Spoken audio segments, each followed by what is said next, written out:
Well, hi there. It's Jeff at Bikes and Bites. Thanks for tuning in. Today I'd like to talk about the history of bicycles.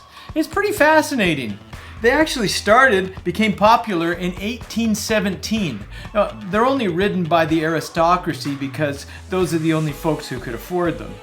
The first one was called a draisine. It was sort of a strider type of bike with no pedals. The next one was in 1858, and that was called a velocipede. Quite a name, or popularly known as the bone shaker. The bone shaker probably because the roads weren't all that smooth and there was no suspension on the bike.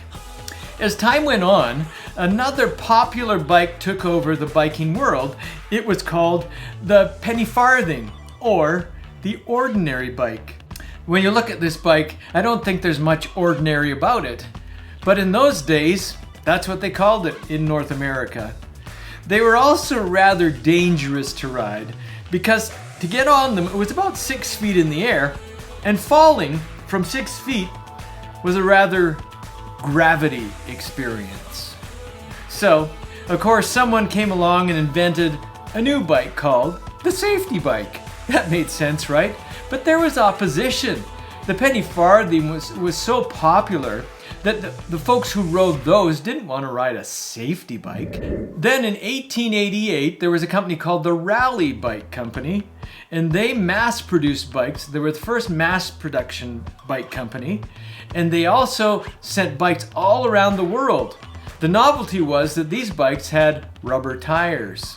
Previous to that, there was only wood and metal tires. Moving on from there, 1903 marked the airplane launch by Wilbur and Orville Wright.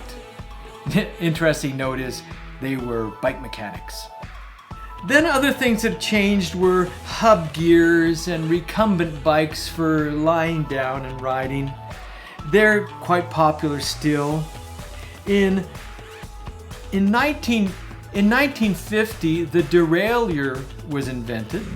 In 1962, Specialized made their stump jumper. In 1979, a guy named Joe Breeze made mountain biking very popular. Around that time, front suspension was invented. That was a big change as well. Up until that time, mountain biking was done on a fixed frame with no suspension. Imagine that. But still, at that juncture, there was opposition to front suspension. The next thing to jump along was full suspension, so mountain biking became an official sport in and around 1976. After that, SRAM developed the disc brake. The electric townie bike became popular in 1999, and in 2000, internal gear hubs became popular. Campagnola made a bike that had 30 gears. In 2009, Shimano made the first electric derailleur. Full suspension riding didn't happen until 1992, and the first bike was a Gary Fisher RS1.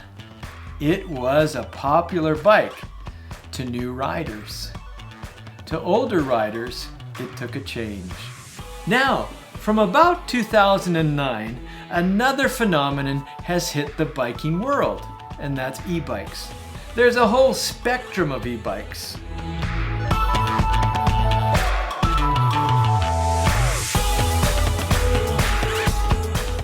The ones that are popular and interesting to me are mountain bikes. They are quite a lot of fun to ride. Now, maybe you have opposition, maybe you don't.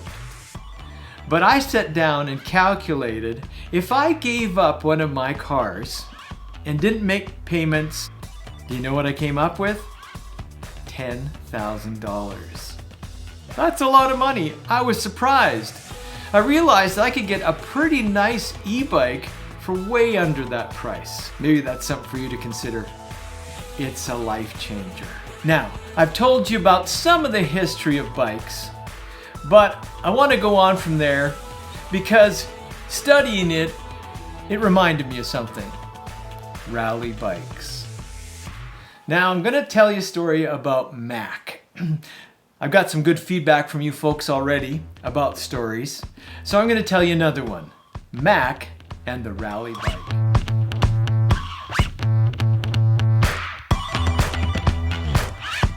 Now, Mac was a young guy who lived in Edmonton, and he really liked riding bikes.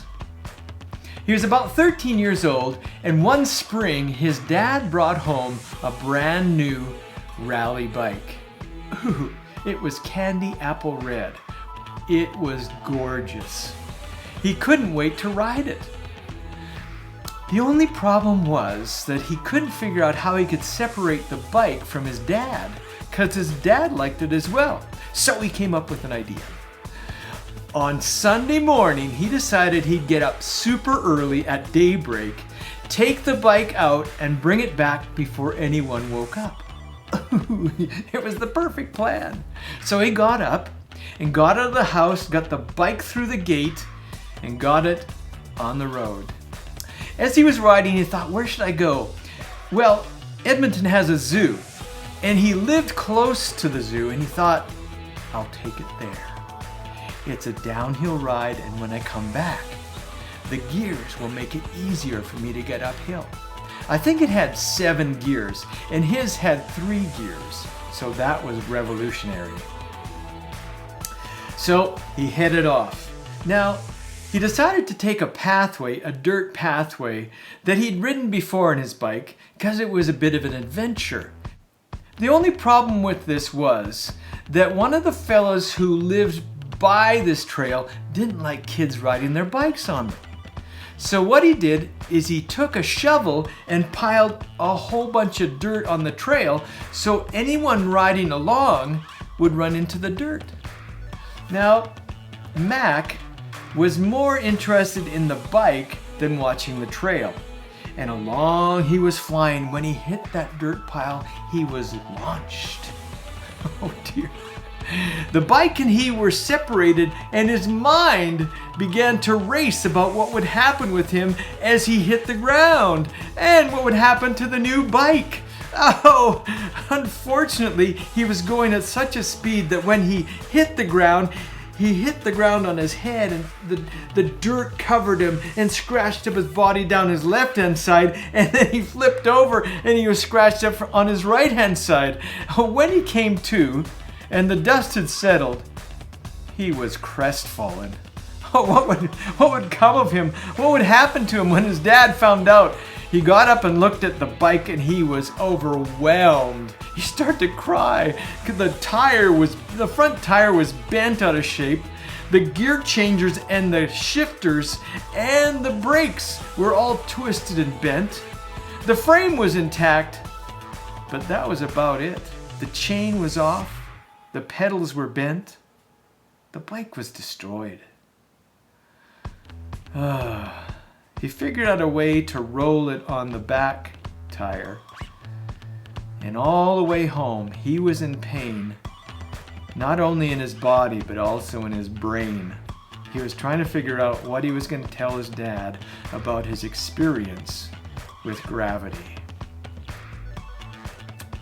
Well, he got home, and fortunately his dad had compassion on him because he saw how beat up he was. Well, he saw the bike was beat up, but he tended to his son first, got him all cleaned up and put some medicine and bandage on him and sent him to bed. It was also a great message for the rest of the family. When his brother looked at him, he was shocked. He was so scratched up, he was so scraped with so many band-aids on, he couldn't help but feel sorry for him. But he did say, "What did you do?" And Mac told him the sordid tale of his experience on the trail. It was a good lesson for him to learn about, listening to his conscience, but also about how to ride a bike on a dirt trail. More about that to follow. Well, if you're anything like me, you're thinking about snow and bikes. The thoughts of snow going away and bikes coming. I'm thinking about bikes that are coming. I'm getting some new e-bikes this year. Some Trek Rail 9.7s. Those are fun bikes. Check out our website, bikin.org, to see the parts we have available and the bikes we have for rent. I'm really looking forward to seeing you this year. come on by and say hi at Bikes and Bites.